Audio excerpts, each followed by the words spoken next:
Hi, and welcome to Act for OCD. My name is Dr. Kate Morrison, and I am a psychologist in Salt Lake City, Utah, and I am in private practice. And most of my career has been in researching and practicing acceptance and commitment therapy, especially with anxiety and OCD and related disorders. So today I'm going to share some of what I've learned through this process of working with these disorders and using ACT. And so we are going to start with general concepts about what OCD is. So today I'm going to introduce to you these general concepts of OCD and ACT. So obsessive compulsive disorder among adults in the United States is about 1 to 2% for a 12-month prevalence rate and about 2.3% for a lifetime prevalence rate. And in adulthood, women tend to be at a slightly higher rate than men. However, in childhood, men tend to have a higher rate than women do. And in OCD, there's 3 main components that you'll want to be aware of. And these are obsessions, compulsions, and the disorder aspect of that name.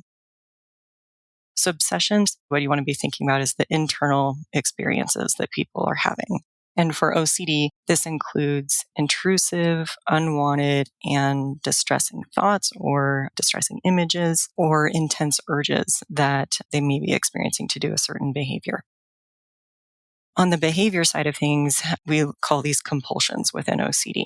And these are repetitive behaviors that are with the intention to reduce the distress that is associated with the obsessions. And that is also with the intention to reduce a perceived threat. So if someone has the belief that if they don't check their stove, that something bad might happen, their house may catch on fire. So the intention there would not necessarily be just to reduce the distress that they're feeling, but also to reduce the likelihood that their home would catch on fire. So that would be the perceived threat. And then the disorder part of the word or of the phrase is just referring to that these symptoms, in order for it to be OCD, need to have a negative impact on the person's functioning, either through heightened distress or through not being able to function in their daily life, or that the compulsions or the obsessions are so time consuming that it's really having a negative impact on their quality of life. And the reason the disorder piece is important here is because obsessions and compulsions, or at least intrusive thoughts and engaging in behaviors to try to reduce those, are actually more common than OCD itself. So people have tendencies toward OCD, but for it to be classified as the disorder, there needs to be that negative impact on the person's life. Some common themes of OCD. So these are themes that the obsessions and compulsions will center around. Contamination is a pretty common one. That's the one that I think OCD is most well known for. And that's either contracting something themselves or spreading it to other people. You can also have thoughts of harm to themselves or to others. And these can be intrusive, violent images or just being concerned that they might accidentally harm themselves or other people. Sexual thoughts, or within this theme, you see things that are common like fears of pedophilia, some taboo sexual thoughts. So maybe just thoughts that are inconsistent with how they see themselves and how they are as a sexual being.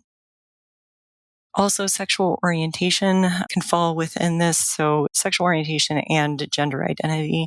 With these, I think it's important to clarify that this is not someone questioning their sexuality or questioning their gender identity. This is for someone who is very much settled within either their orientation or gender identity, and they are having persistent questioning and doubt if that is accurate.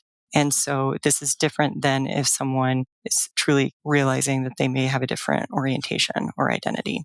Within the sexual realm, this can also include thoughts about incest, thoughts related to religious leaders or deities. So these can be very distressing for people. Religious and moral obsession themes are also referred to as scrupulosity.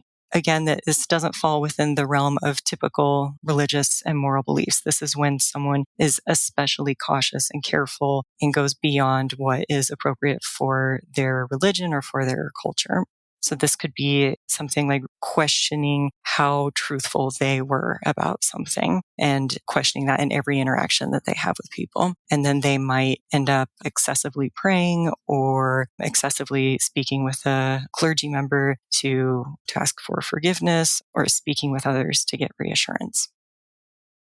The just right and symmetry theme of OCD, it's a bit more unique because often there is not a specific belief of something bad happening here. And so what this is more likely to be is that someone just has a feeling that something is off. And so it shows up more as a physical sensation or something just doesn't quite feel right, but they can't usually articulate that there's something bad that will happen. Sometimes it might be like, oh, I may never stop having this feeling, or it's so uncomfortable. I need to do something to get it to go away. I don't know if I can handle this. I might go crazy.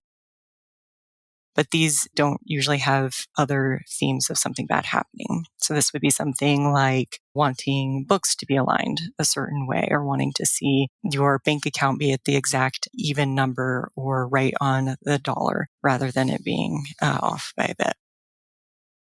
And obsessions and compulsions can be any theme. The ones that I've described are simply the ones that tend to be more common. But as long as there is this theme of an intrusive, unwanted thought or image or urge, and then repetitive behaviors to reduce that or the perceived threat, then it can be any theme. And you often see that people don't always fall into this or into these categories. Depression is a common comorbidity with OCD. And the reason that I mention this is because I especially would want you to assess for suicidality, especially when the belief that if the person with OCD were to not be alive, that they would not be able to cause harm to other people. So when there's harm-related obsessions, sometimes this can come up because they have so much doubt and so much distress that they could potentially do something to people they love. So they would rather harm themselves and end their life instead of having that be a risk. There are common thought patterns within OCD, and the primary one is an intolerance of uncertainty. And this can be at times more difficult for someone to experience than the feared outcome itself. And so this can be a difficulty experiencing not knowing if something bad will happen or the unknown if they definitely turned something off or definitely checked something. Another one is the perceived risk that is there. Someone with OCD tends to see that the risk to be higher than others. They may perceive themselves to have a higher level of responsibility for events, and they might believe that they can't handle a certain amount of distress or that the distress may never end. And so they need to do something to stop it.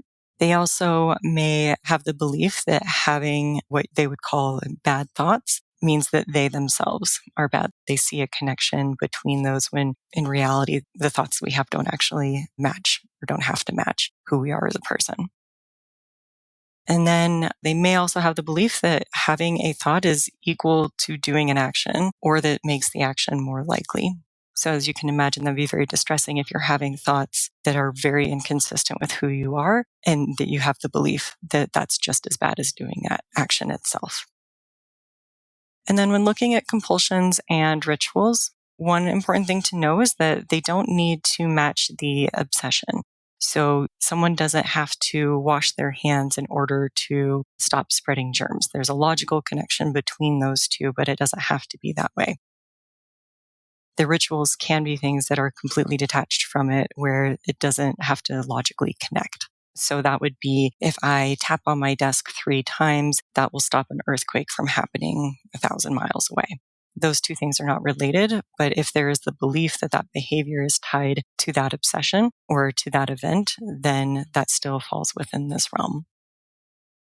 And something that clients are often unaware of is that there are mental rituals or compulsions that can serve the same purpose. So often people think of compulsions and rituals being a behavior that you do and something that's external, which in fact it is a behavior. It's just something that's happening internally. And so these can be very subtle and much more difficult for clients to catch. But these are things like providing themselves with reassurance or telling themselves, oh, I would never do that, or doing counting within their head or praying.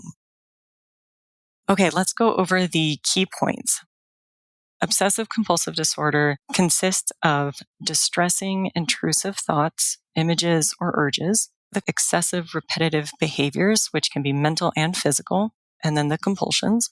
This needs to have a negative impact on the person's life.